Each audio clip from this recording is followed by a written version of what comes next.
The Vale of Lost Women. The thunder of the drums and the great elephant tusk horns was deafening, but in Livia's ears the clamor seemed but a confused muttering, dull and far away. As she lay on the angareb in the great hut, her state bordered between delirium and semi-unconsciousness. Outward sounds and movements scarcely impinged upon her senses. Her whole mental vision, though dazed and chaotic, was yet centered with hideous certitude on the naked, writhing figure of her brother, blood streaming down the quivering thighs. Against a dim nightmare background of dusky, interweaving shapes and shadows, that white form was limned in merciless and awful clarity. The air seemed still to pulsate with an agonized screaming, mingled and interwoven obscenely with a rustle of fiendish laughter. She was not conscious of sensation as an individual, separate and distinct from the rest of the cosmos. She was drowned in a great gulf of pain, was herself but pain crystallized and manifested in flesh. So she lay without conscious thought or motion, while outside the drums bellowed, the horns clamored, and barbaric voices lifted hideous chants, keeping time to naked feet slapping the hard earth and open palms smiting one another softly. But through her frozen mentality, individual consciousness at last began slowly to seep. A dull wonder that she was still bodily unharmed first made itself manifest. She accepted the miracle without thanksgiving. The matter seemed meaningless. Acting mechanically, she sat up on the angareb and stared dully about her. Her extremities made feeble beginnings of motions, as if responding to blindly awakening nerve centers. Her naked feet scuffled nervously at the hard, beaten dirt floor.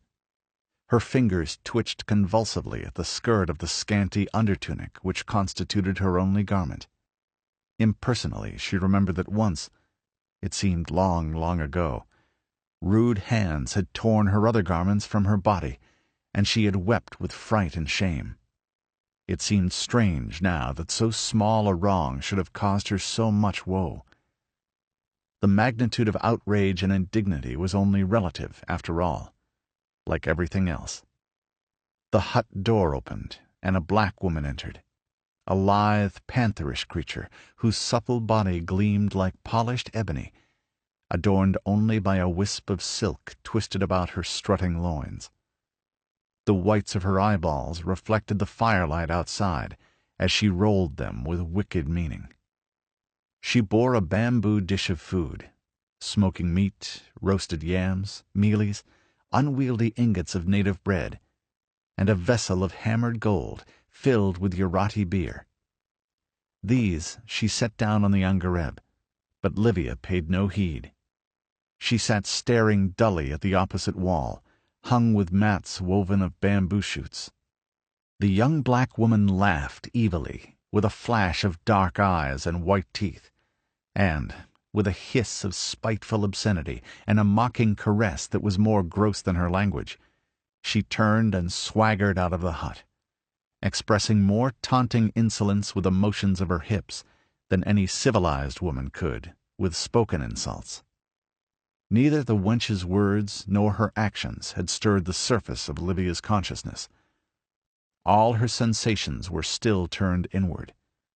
Still, the vividness of her mental pictures made the visible world seem like an unreal panorama of ghosts and shadows. Mechanically, she ate the food and drank the liquor without tasting either. It was still mechanically that at last she rose and walked unsteadily across the hut, to peer out through a crack between the bamboos. It was an abrupt change in the timbre of the drums and horns that reacted upon some obscure part of her mind and made her seek the cause, without sensible volition. At first she could make out nothing of what she saw. All was chaotic and shadowy, shapes moving and mingling, writhing and twisting, black formless blocks hewed out starkly against a setting of blood red that dulled and glowed. Then actions and objects assumed their proper proportions, and she made out men and women moving about the fires. The red light glinted on silver and ivory ornaments. White plumes nodded against the glare. Naked black figures strutted and posed, silhouettes carved out of darkness and limned in crimson. On an ivory stool, flanked by giants in plumed headpieces and leopard-skin girdles, sat a fat, squat shape, abysmal, repulsive, a toad-like chunk of blackness, reeking of the dank, rotting jungle and the nighted swamps. The creature's pudgy hands rested on the sleek arch of his belly. His nape was a roll of sooty fat that seemed to thrust his bullet head forward. His eyes gleamed in the firelight, like live coals in a dead black stump. Their appalling vitality belied the inert suggestion of the gross body.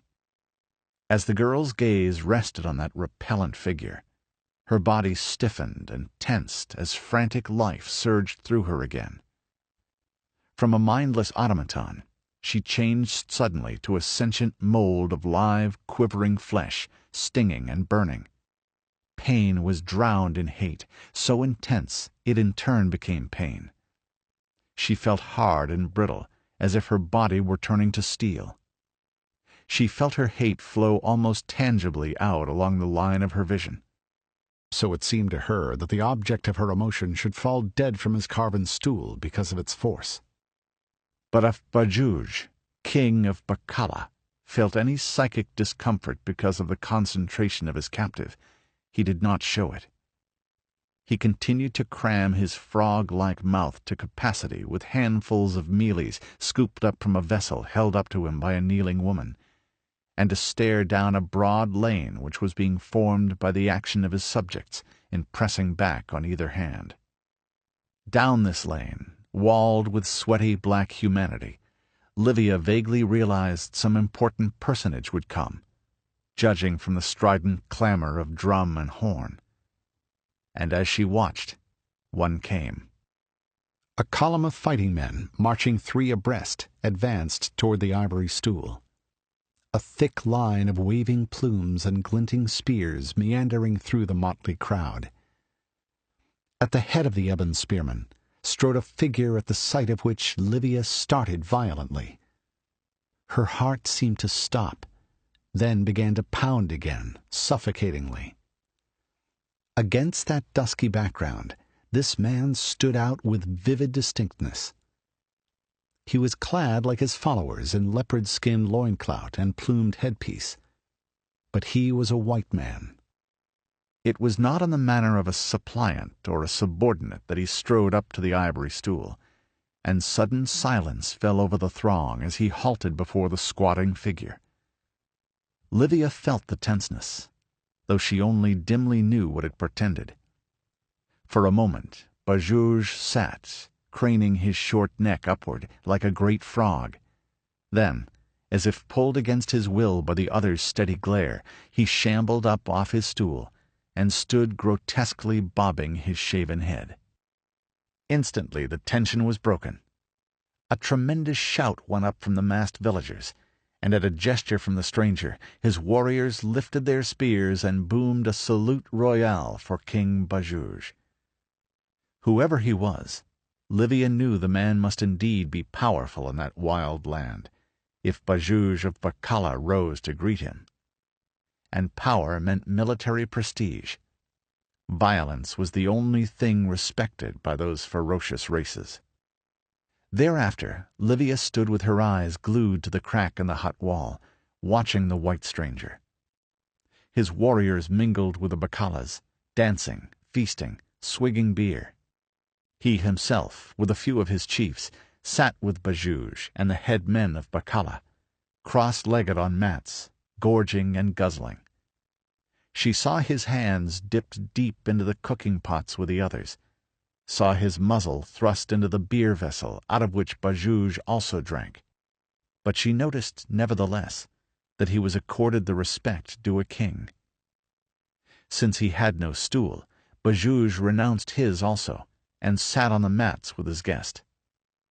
When a new pot of beer was brought, the king of Bakala barely sipped it before he passed it to the white man.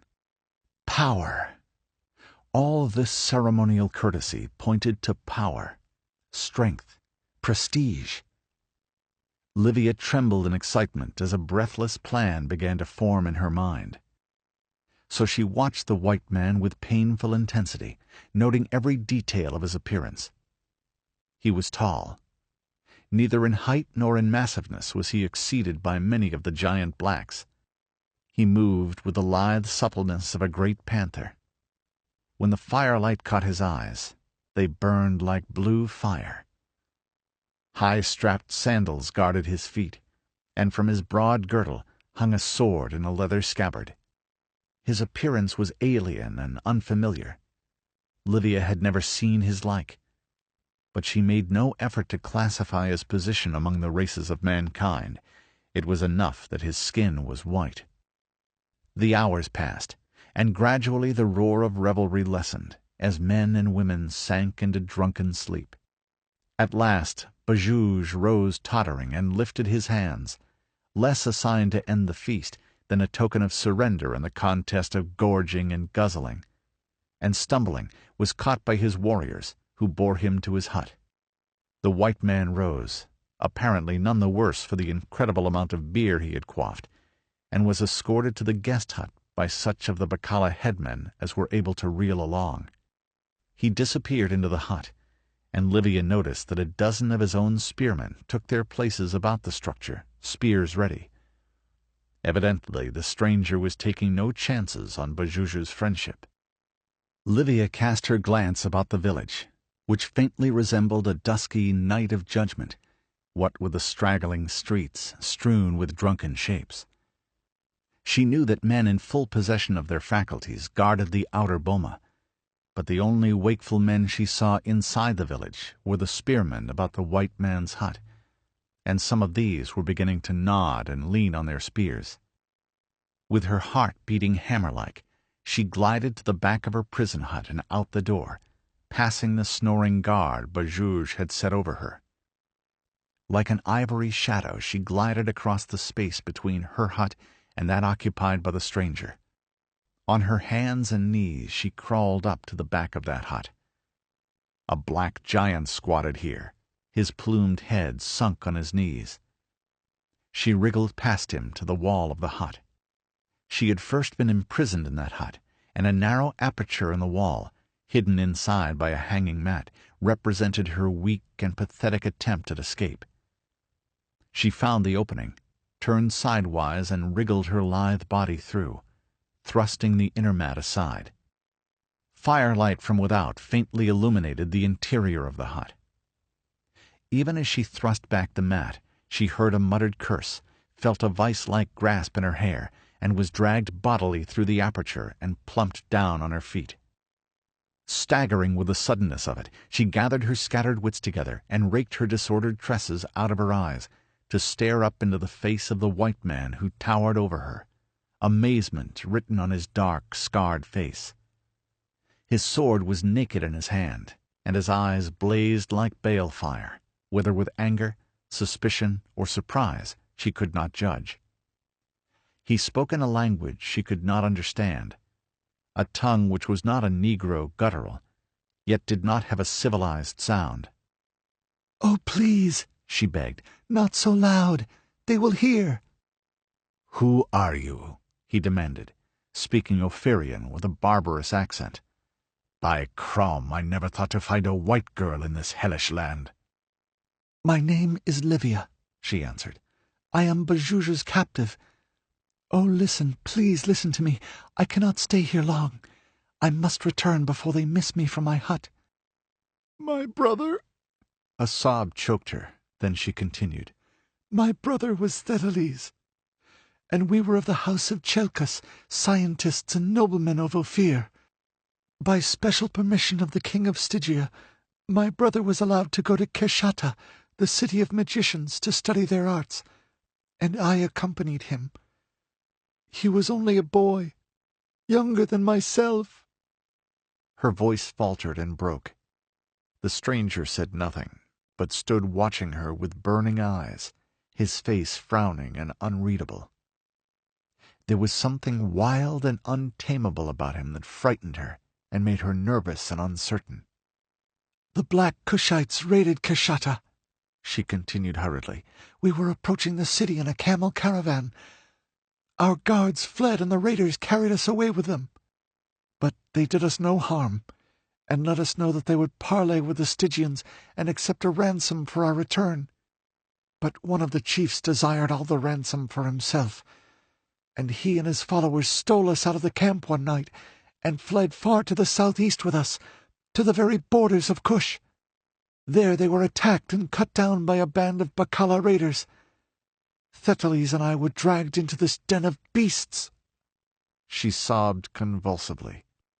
"This morning my brother was mutilated and butchered before me." She gagged and went momentarily blind at the memory. "They fed his body to the jackals. How long I lay in a faint I do not know." Words failing her, she lifted her eyes to the scowling face of the stranger. A mad fury swept over her. She lifted her fists and beat futilely on his mighty breast, which he heeded no more than the buzzing of a fly. "How can you stand there like a dumb brute?" she screamed in a ghastly whisper. "Are you but a beast like these others? Ah, Mitra, once I thought there was honor in men. Now I know each has his price. You, what do you know of honor, or of mercy or decency? You are a barbarian like these others. Only your skin is white. Your soul is black as theirs. You care not that a man of your own color has been foully done to death by these black dogs, that a white woman is their slave. Very well." She fell back from him, panting, transfigured by her passion. "I will give you a price," she raved, tearing away her tunic from her ivory breasts. "Am I not fair? Am I not more desirable than these soot-colored wenches? Am I not a worthy reward for bloodletting? Is not a fair-skinned virgin a price worth slaying for? Kill that black dog, Bajouge. Let me see his cursed head roll in the bloody dust. Kill him! Kill him!" She beat her clenched fists together in the agony of her intensity. "Then take me and do as you wish with me. I will be your slave." He did not speak for an instant, but stood like a giant brooding figure of slaughter and destruction, fingering his hilt. "You speak as if you were free to give yourself at your pleasure," he said, "as if the gift of your body had power to swing kingdoms. Why should I kill Bajouge to obtain you? Women are cheap as plantains in this land, and their willingness or unwillingness matters as little. You value yourself too highly. If I wanted you, I wouldn't have to fight Bajouge to take you. He would rather give you to me than to fight me." Livia gasped. All the fire went out of her. The hut reeled dizzily before her eyes. She staggered and sank in a crumpled heap on an angareb. Dazed bitterness crushed her soul as the realization of her utter helplessness was thrust brutally upon her. The human mind clings unconsciously to familiar values and ideas, even among surroundings and conditions alien and unrelated to those environs to which such values and ideas are adapted. In spite of all Livia had experienced, she had still instinctively supposed a woman's consent the pivotal point of such a game as she proposed to play. She was stunned by the realization that nothing hinged upon her at all. She could not move men as pawns in a game. She herself was the helpless pawn. "I see the absurdity of supposing that any man in this corner of the world would act according to rules and customs existent in another corner of the planet," she murmured weakly, scarcely conscious of what she was saying, which was indeed only the vocal framing of the thought which overcame her. Stunned by that newest twist of fate, she lay motionless, until the white barbarian's iron fingers closed on her shoulders and lifted her again to her feet. "You said I was a barbarian," he said harshly, "and that is true. Crom be thanked. If you had had men of the outlands guarding you instead of soft-gutted civilized weaklings, you would not be the slave of a black pig this night. I am Conan, a Cimmerian, and I live by the sword's edge. But I am not such a dog as to leave a white woman in the clutches of a black man. And though your kind call me a robber, I never forced a woman against her consent.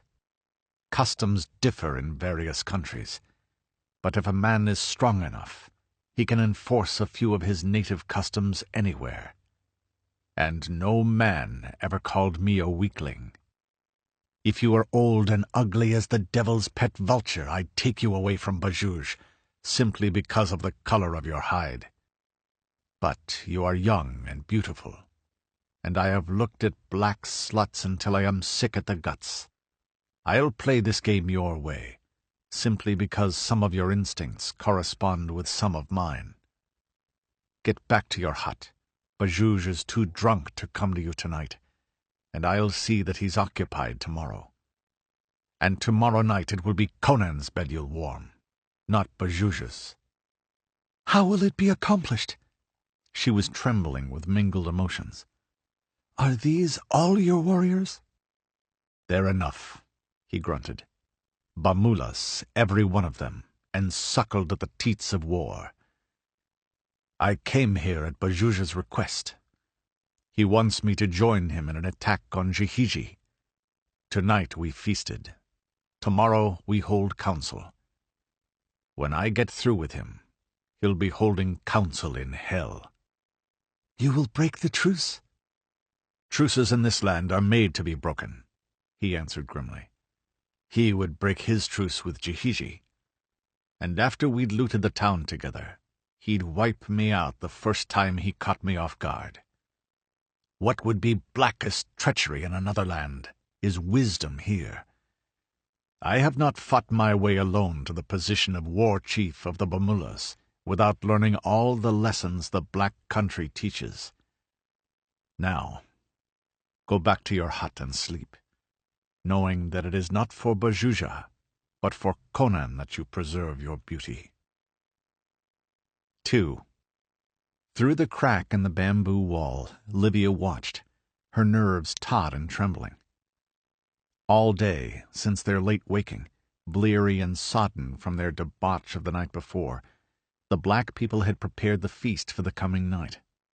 All day Conan the Cimmerian had sat in the hut of Bajouge, and what had passed between them Livia could not know.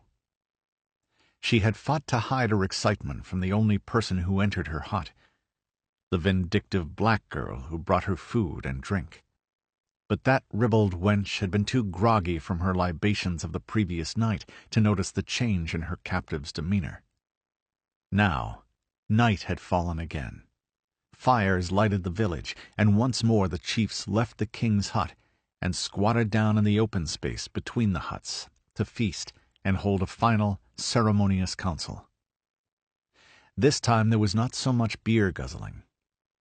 Livia noticed the Bamulas casually converging toward the circle where sat the chief men.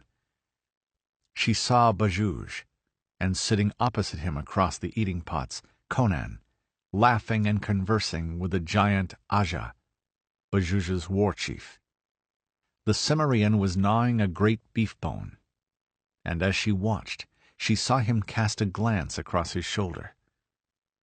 As if it were a signal for which they had been waiting, the Bamulas all turned their gaze toward their chief. Conan rose, still smiling, as if to reach into a nearby cooking pot. Then, quick as a cat, he struck Aja a terrible blow with a heavy bone. The Bakala war chief slumped over, his skull crushed in, and instantly a frightful yell rent the skies as the Bamulas went into action like blood-mad panthers. Cooking pots overturned, scalding the squatting women. Bamboo walls buckled to the impact of plunging bodies. Screams of agony ripped the night, and over all rose the exultant "Tee-yee-yee" of the maddened Bamulas, the flame of spears that crimsoned in the lurid glow. Bakala was a madhouse that reddened into a shambles. The action of the invaders paralyzed the luckless villagers by its unexpected suddenness. No thought of attack by their guests had ever entered their woolly pates. Most of the spears were stacked in the huts, many of the warriors already half drunk. The fall of Aja was a signal that plunged the gleaming blades of the Bamulis into 100 unsuspecting bodies.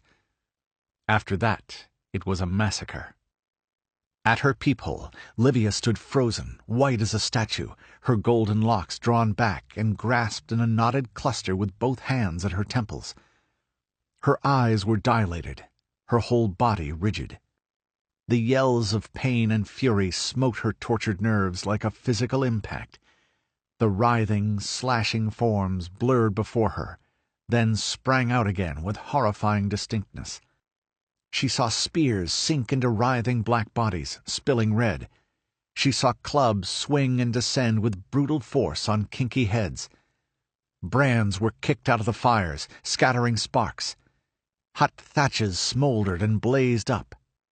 A fresh stridency of anguish cut through the cries as living victims were hurled head first into the blazing structures.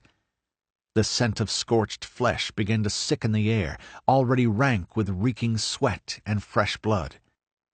Livia's overwrought nerves gave way. She cried out again and again, shrill screams of torrent, lost in the roar of flames and slaughter. She beat her temples with her clenched fists. Her reason tottered, changing her cries to more awful peals of hysterical laughter.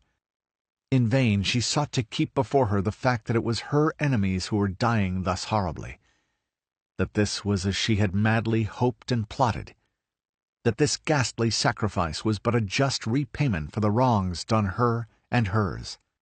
Frantic terror held her in its unreasoning grasp. She was aware of no pity for the victims who were dying wholesale under the dripping spears. Her only emotion was blind, stark, mad, unreasoning fear. She saw Conan, his white form contrasting with the blacks. She saw his sword flash, and men went down around him. Now a struggling knot swept around a fire, and she glimpsed a fat, squat shape writhing in its midst. Conan plowed through and was hidden from view by the twisting black figures. From the midst a thin squealing rose unbearably. The press split for an instant, and she had one awful glimpse of a reeling, desperate squat figure, streaming blood. Then the throng crowded in again, and steel flashed in the mob like a beam of lightning through the dusk. A beast-like baying rose, terrifying in its primitive exultation. Through the mob, Conan's tall form pushed its way. He was striding toward the hut where the girl cowered, and in his hand he bore a ghastly relic. The firelight gleamed redly on King Bajuja's severed head. The black eyes, glassy now instead of vital, rolled up, revealing only the whites. The jaw hung slack as if in a grin of idiocy. Red drops showered thickly along the ground. Livia gave back with a moaning cry. Conan had paid the price and was coming to claim her, bearing the awful token of his payment. He would grasp her with his hot, bloody fingers, crush her lips with mouth still panting from the slaughter. With the thought came delirium. With a scream, Livia ran across the hut, threw herself against the door in the back wall. It fell open, and she darted across the open space, a flitting white ghost in a realm of black shadows and red flame. Some obscure instinct led her to the pen where the horses were kept. A warrior was just taking down the bars that separated the horse pen from the main boma, and he yelled in amazement as she darted past him. His dusky hand clutched at her, closed on the neck of her tunic. With a frantic jerk she tore away, leaving the garment in his hand. The horses snorted and stampeded past her, rolling the black man in the dust, lean, wiry steeds of the Cushite breed, already frantic with the fire and the scent of blood. Blindly she caught at a flying mane, was jerked off her feet, struck the ground again on her toes, sprang high, pulled, and scrambled herself upon the horse's straining back. Mad with fear, the herd plunged through the fires, their small hoofs knocking sparks in a blinding shower. The startled black people had a wild glimpse of the girl clinging naked to the mane of a beast that raced like the wind that streamed out of his rider's loose yellow hair. Then, straight for the boma the steed bolted, soared breathtakingly into the air, and was gone into the night. 3. Livia could make no attempt to guide her steed, nor did she feel any need of so doing. The yells and the glow of the fires were fading out behind her. The wind tossed her hair and caressed her naked limbs. She was aware only of a dazed need to hold to the flowing mane and ride over the rim of the world and away from all agony and grief and horror. And for hours the wiry steed raced, until, topping a starlit crest, he stumbled and hurled his rider headlong. She struck on soft cushioning sward, and lay for an instant half-stunned, dimly hearing her mount trot away. When she staggered up, the first thing that impressed her was the silence. It was an almost tangible thing, soft, darkly velvet, after the incessant blare of barbaric horns and drums which had maddened her for days. She stared up at the great white stars clustered thickly in the dark blue sky. There was no moon, yet the starlight illuminated the land, though invisively, with unexpected clusterings of shadow. She stood on a swarded eminence from which the gently molded slopes ran away, soft as velvet under the starlight. Far away in one direction she discerned a dense, dark line of trees which marked the distant forest. Here there was only night and trance-like stillness, and a faint breeze blowing through the stars. The land seemed vast and slumbering. The warm caress of the breeze made her aware of her nakedness, and she wriggled uneasily, spreading her hands over her body. Then she felt the loneliness of the night, and the unbrokenness of the solitude. She was alone. She stood naked on the summit of the land, and there was none to see. Nothing but night and the whispering wind. She was suddenly glad of the night and the loneliness. There was none to threaten her, or to seize her with rude, violent hands. She looked before her and saw the slope falling away into a broad valley. There, fronds waved thickly, and the starlight reflected whitely on many small objects scattered throughout the vale. She thought they were great white blossoms, and the thought gave rise to vague memory. She thought of a valley of which the blacks had spoken with fear, a valley to which had fled the young women of a strange, brown-skinned race which had inhabited the land before the coming of the ancestors of the Bacalas. There, men said, they had turned into white flowers, had been transformed by the old gods to escape their ravishers, where no black man dared go. But into that valley Livia dared go. She would go down those grassy slopes, which were like velvet under her tender feet. She would dwell there among the nodding white blossoms, and no man would ever come to lay hot, rude hands on her. Conan had said that pacts were made to be broken. She would break her pact with him. She would go into the vale of the lost women. She would lose herself in solitude and stillness. Even as these dreamy and disjointed thoughts floated through her consciousness, she was descending the gentle slopes, and the tiers of the valley walls were rising higher on each hand. But so gentle were their slopes that when she stood on the valley floor she did not have the feeling of being imprisoned by rugged walls. All about her floated seas of shadow, and great white blossoms nodded and whispered to her. She wandered at random, parting the fronds before her with her small hands, listening to the whisper of the wind through the leaves, finding a childish pleasure in the gurgling of an unseen stream. She moved as in a dream, in the grasp of a strange unreality. One thought reiterated itself continually. There she was safe from the brutality of men. She wept, but the tears were of joy.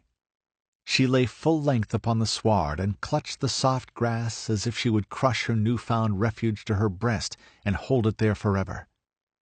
She plucked the petals of the great white blossoms and fashioned them into a chaplet for her golden hair. Their perfume was in keeping with all other things in the valley, dreamy, subtle, enchanting.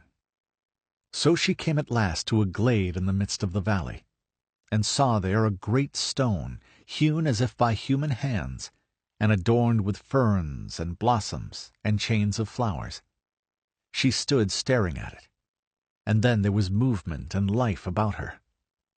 Turning, she saw figures stealing from the denser shadows. Slender brown women, lithe, naked, with blossoms in their night-black hair. Like creatures of a dream they came about her, and they did not speak. But suddenly terror seized her as she looked into their eyes. Those eyes were luminous, radiant in the starshine, but they were not human eyes.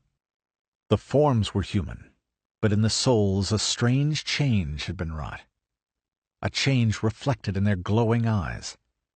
Fear descended on Livia in a wave. The serpent reared its grisly head in her new-found paradise. But she could not flee. The lithe brown women were all about her. One, lovelier than the rest, came silently up to the trembling girl and enfolded her with supple brown arms. Her breath was scented with the same perfume that stole from the great white blossoms that waved in the starshine. Her lips pressed Livia's in a long, terrible kiss. The Ophirian felt coldness running through her veins. Her limbs turned brittle. Like a white statue of marble, she lay in the arms of her captress, incapable of speech or movement. Quick, soft hands lifted her and laid her on the altar stone amidst a bed of flowers.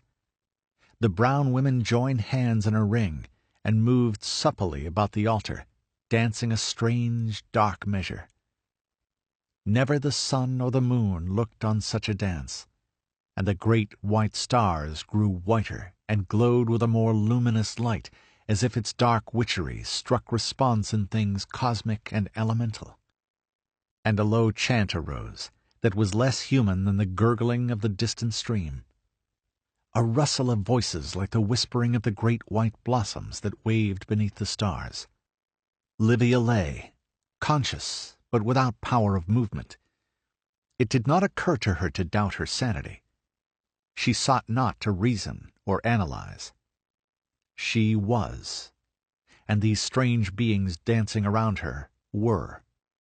A dumb realization of existence and recognition of the actuality of nightmare possessed her, as she lay helplessly gazing up at the star-clustered sky, whence, she somehow knew with more than mortal knowledge, some thing would come to her, as it had come long ago to make these naked brown women the soulless beings they now were. First, high above her, she saw a black dot among the stars, which grew and expanded. It neared her. It swelled to a bat, and still it grew, though its shape did not alter further to any great extent. It hovered over her in the stars, dropping plummet-like earthward, its great wings spread over her. She lay in its tenebrous shadow, and all about her the chant rose higher, to a soft paean of soulless joy, a welcome to the god which came to claim a fresh sacrifice, fresh and rose-pink as a flower in the dew of dawn. Now it hung directly over her, and her soul shriveled and grew chill and small at the sight. Its wings were bat-like, but its body and the dim face that gazed down upon her were like nothing of sea or earth or air. She knew she looked upon ultimate horror, upon black cosmic foulness born in night-black gulfs beyond the reach of a madman's wildest dreams. Breaking the unseen bonds that held her dumb, she screamed awfully. Her cry was answered by a deep, menacing shout. She heard the pounding of rushing feet. All about her there was a swirl as of swift waters.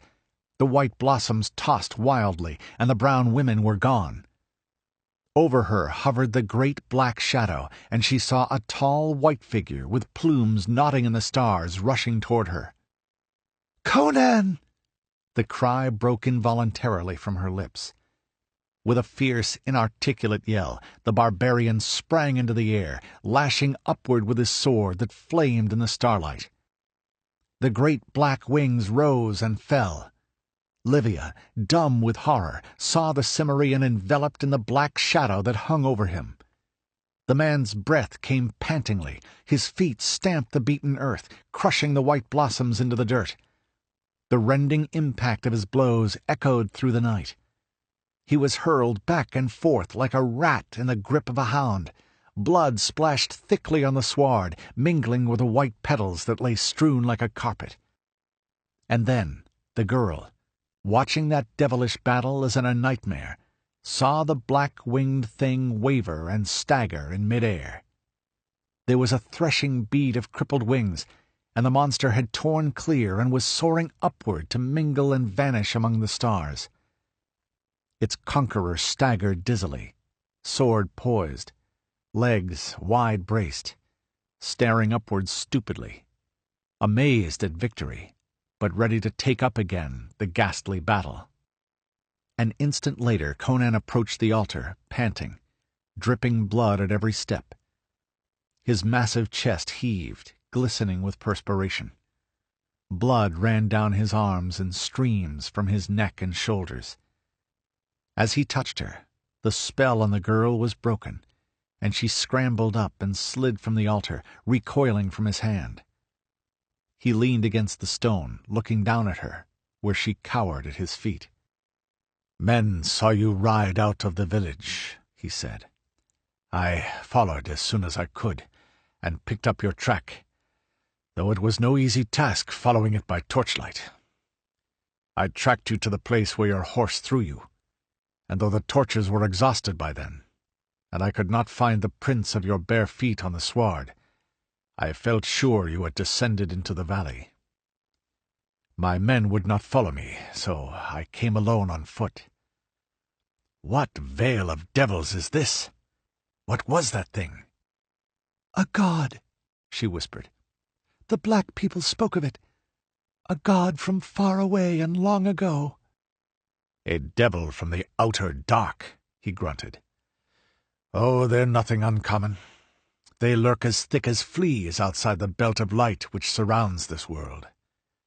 I have heard the wise men of Zamora talk of them.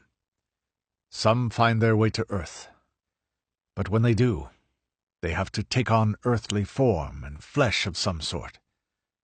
A man like myself with a sword is a match for any amount of fangs and talons, infernal or terrestrial. Come, my men await me beyond the ridge of the valley." She crouched motionless, unable to find words, while he frowned down at her. Then she spoke. "I ran away from you. I planned to dupe you. I was not going to keep my promise to you. I was yours by the bargain we made, but I would have escaped from you if I could. Punish me as you will." He shook the sweat and blood from his locks and sheathed his sword. "Get up," he grunted. "It was a foul bargain I made. I do not regret that black dog Bajouge, but you are no wench to be bought and sold. The ways of men vary in different lands, but a man need not be a swine wherever he is. After I thought a while, I saw that to hold you to your bargain would be the same as if I had forced you. Besides, you are not tough enough for this land. You are a child of cities and books and civilized ways. Which isn't your fault, but you die quickly following the life I thrive on. A dead woman would be no good to me. I will take you to the Stygian borders. The Stygians will send you home to Ophir." She stared up at him as if she had not heard aright. "Home?" she repeated mechanically. "Home? Ophir? My people? Cities, towers, peace, my home?" Suddenly, Tears welled into her eyes, and sinking to her knees, she embraced his knees in her arms. "Crom, girl," grunted Conan, embarrassed. "Don't do that. You'd think I was doing you a favor by kicking you out of this country. Haven't I explained that you're not the proper woman for the war chief of the Bamulas?"